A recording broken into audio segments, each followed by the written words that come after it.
Does he have it? Medeiros is going to get it. They're going to toss it. They haven't got it. He's on the outside line though, going into the fastest corner on the circuit. Surely this can't work. Dominic Ligner has got a sensational run outside line now though for the heavy braking zone. Around the outside goes the Audi R8. Look how much Miller's caught back into play. Exactly, Miller's still such trouble. He's not on second and change. All of a sudden, Miller's back in play. Can Barry do it? Big Barry's going to do it. Big Barry!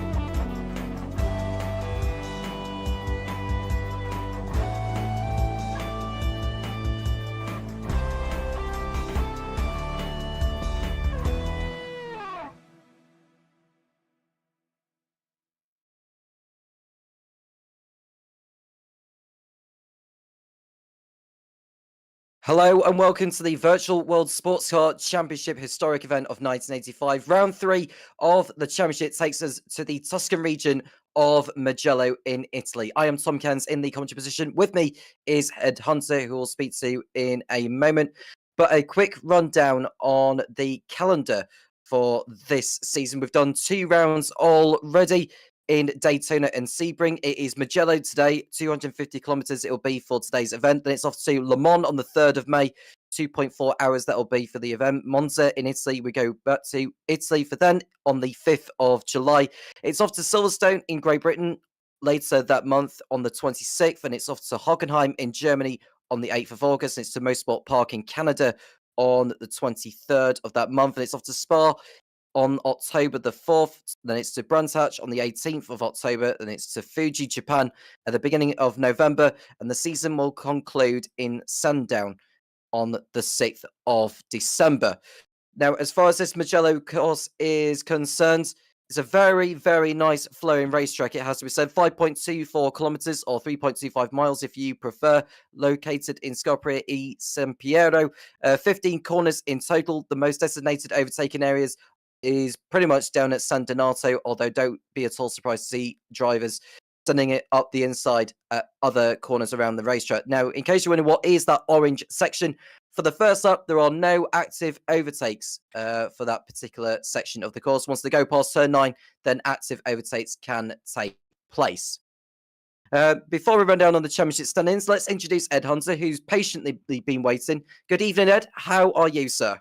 I think you're ascribing a virtue that I don't necessarily feel sometimes in commentary, Tom, but that's very kind of you. Yeah, it's great to be here.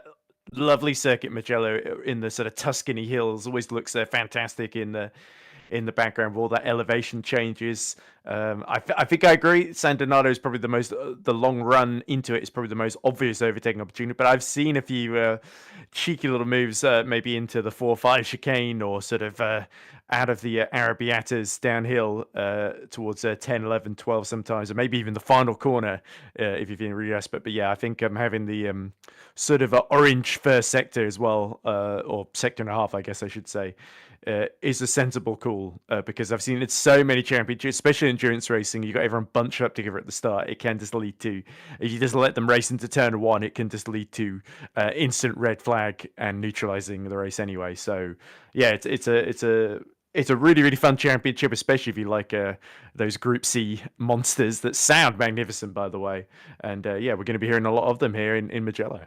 We're going to be hearing a lot of them over the course of the next couple of hours. We've just got around about 2.5 minutes to go in qualifying. But the keys to the race setup is for mid-speed cornering. So it's going to be a mixture of cornering speed and straight line speed, especially down that long start-finish straight towards turn 1 of San Donato.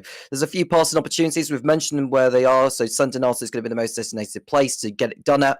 But we could well see some go for it at the last corner of Pacini, where before the corner undulates down to the start finish straight. Now, in terms of the weather, we're going via the live weather of Mugello. It is overcast. There is no rain in the air at the moment, but there is a possibility of rain hitting the circuit as the race continues to progress. So don't rule the rain out by any means. Let's have a run, and also on the strategy side of things, no pit stops are expected, but in terms of the fuel consumption side of things, the target is 2.55 litres per lap, Ed. So the drivers are expected to fuel save as the race goes on. It is 250 kilometres, so there's going to be a lot of fuel saving for absolutely sure, Ed. What do you reckon? Yeah, we're not expecting any pit stops, but just because there might not be any pit stop doesn't necessarily mean there's no strategy in this. There could be a lot of drivers, especially further down the field, that decide to lift and coast a bit more into these corners, save a bit more fuel in their pocket for later on, and others they're going to use it at the start and then have to do all their saving in the latter stages that could find themselves a little bit exposed then. So the BOP has done a very, very good job from the sounds of things, that everybody looks fairly closely matched, but not necessarily in terms of pace, because the good drivers always find a way to get those extra temps out of these cars, but in terms of fuel management, that's certainly the case. So yeah, it's going to be fascinating to see how it plays out, who is really, really fast in qualifying but not the best at fuel saving, and who on the contrast is maybe keeping a bit of pace in hand for later on, and is like maybe going to be able to use that fuel saving to maximum effect, and not just that, but also find a way past these cars, because Mugello, we talked about overtaking. It can be a little tricky around here at times. It can be a little bit tricky. As they all say, it's not how you start, it's how you finish. And we've got some championship standings to look at as well, because we've got a few changes to where drivers are at in their respective classes. But showing in the pro class that GT Tammy is top of the timing pages there, as he looks to extend that. We've got Becky Ely Clark, who has been moved over from Pro-Am to Pro. So the standings will update, but JT Tammy's leading the way by a point over Dan Herlock, with Elko Basink is in third place, with Tom Lane in fourth position on 15. That's Scarpo, Timon Suvic, Oliver Day, Magnus Dahlgren, Eduardo Beninka, and Mike Bell rounding out the top 10. So the teams, as far as they're concerned, we've got Drongo Thrashers at the top of the timing page, at the top of the standings with 39 points. That's Smile Power Racing Jaguar on 32, followed by Retro Monsters Porsche on 21. There's Emmy Racing Jaguar on 19, followed by 747 Wiggy Designs Lancet with 18, and then we've got Rookie Lobsters, 747 Jaguar Swinland Jaguar, and it's Go Fast Racing Jaguar running out the team standings there. In the Pro-Ams, if we can have a look at that one. Becky Ely Clark is shown on there, but she's moved over to Pro, so it should be Robin Molin, in fact, Robin Molin's also moving to Pro, because he's joining alongside Elko Basink in Retro Monsters. So that should mean that Ross Smith is top of the standings with 22 points, with Joy Oyen ahead of Antonis Papanopoulos, John Oyen, Adrian Rice, Oliver Newman, Luca Tavanari, and Yuki Takanashi rounding out the top the drivers' point standings there. Cookie Mobsters, CMS Pro, Porsche, and Mike Bell Motorsports Jaguars are the three teams in there, with Cookie Mobsters running away with it so far ahead of the rest. And finally, in the AM class, we've got Peter Meyer. AM class, we've got Peter Meyer at the top with 35 points. It's Jerry Chen in second place, 5 points behind, and it's a big gap actually to finishes Goncalves in third place, and it's George Angelides, Gilles Lalonde, Carl Struhal, Wayne Hutchison, Stephen Miller, Adam Gray, and Stacey Scott's round out the drivers there. And looking at the teams standings, I don't think we've got any team standings for AM, so it's just the drivers standings for that particular one. Qualifying has concluded, and it is Becky Ely Clark on pole position, actually, Ed, which is phenomenal to see. We can see why she's been moved over from Pro-Am to Pro. How do you think she'll get on here? Because I think the race, from what we saw from her, I think at the opening round of the season, Daytona, she was phenomenally quick over the course of a single lap. But I think as far as the race is concerned, she did drop away a bit, didn't she? Yeah, and it's always a bit of a tricky skill to learn, isn't it, Tom? Because you can be really, really quick on a hot lap, but when you have to do an endurance race, it's a very, very different skill set that you need just to be consistent, to sort of stay out of trouble, deal with lap traffic, especially at Mugello, very, very tight circuit in places. You arrive through the Arabiatas at high speed. We saw Becky Ely-Clark was absolutely hanging out in that qualifying session and getting the time absolutely out of that March Porsche. But it'll be interesting to see if the likes of Tom Lane and Wouter de Bruyn, the Dutchman, very, very experienced in third on the grid, those two could be real big threats to her. So Becky Ely-Clark will be feeling confident at the start of this race, but I think she's a driver that might try and sprint off into the distance at the start and then might find herself with a fair bit of fuel saving to do later on. But lots of things to overcome before we can know how that's going to play out, though. And don't forget, our class is a bit low down as well, Tom, because some interesting developments there, not least, of course, JT Tammy, our Pro Championship leader, down in 19th on the grid in that Aston Martin. He didn't have a good qualifying session at all. No, he didn't. And he's got some work to do. Of course, it's a long race, so a lot can change over the course. Now, in case you're wondering what cars they're racing in, they are 1985 sports cars that they're racing in. So we've got the likes of Porsche, we've got the Lancia, we've got the Jaguar as well. In case you're wondering what Jaguar is, so there's like a Jaguar XJR6 that some are using, including Magnus Dahlgren, who's running that. You've got Timon Suvic, who's running in the Pro class. He's running in that particular Jaguar. And in regards to the others, got a Lancia LC2, which Eduardo Beninca is using, likewise for Oliver Day. What do you make of these machines, Ed? Because they are absolutely magnificent, as you rightly look forward to, as you rightly said earlier. But yeah, absolutely wonderful to see on circuit. Well, I think I might hold off answering that one and hand over to Ross Smith, fresh off for qualifying off fourth on the grid, leading, of course, at the very start of this race in the Pro-Am class. So welcome to the booth, Ross. You got any takeaways that we should look out for before this gets underway?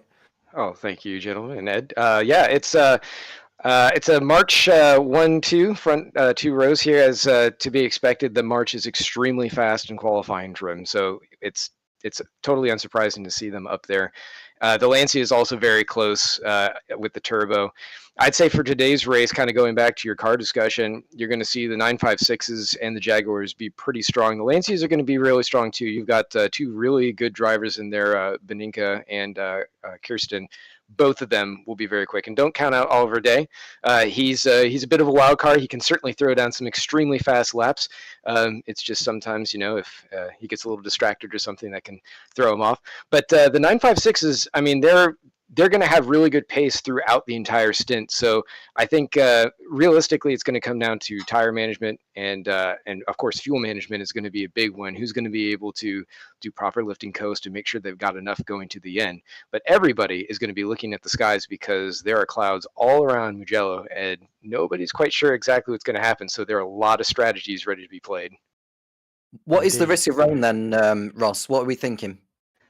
Well, right now, I think last time I looked at the weather report, it was around 20%. But, Mugello, where it is right now, it's kind of mountainous region, and that can really throw the weather around. It might look like it's going to be a total downpour and the sun comes out, or it can go the total opposite direction. So as far as what we're looking at on our own team, we're kind of playing to the weather possibly coming in. So we're going to try and burn our tires off, go for a mid-race stop, and flip them over and try and get some really good pace out the second stint. So if we have to, if the rains do come, we at least won't have to stop again. Hopefully, fingers crossed. But it's really hard to say. It might only rain for a little bit, and you can survive if you can hold out with just the slicks. But that's the fun of weather.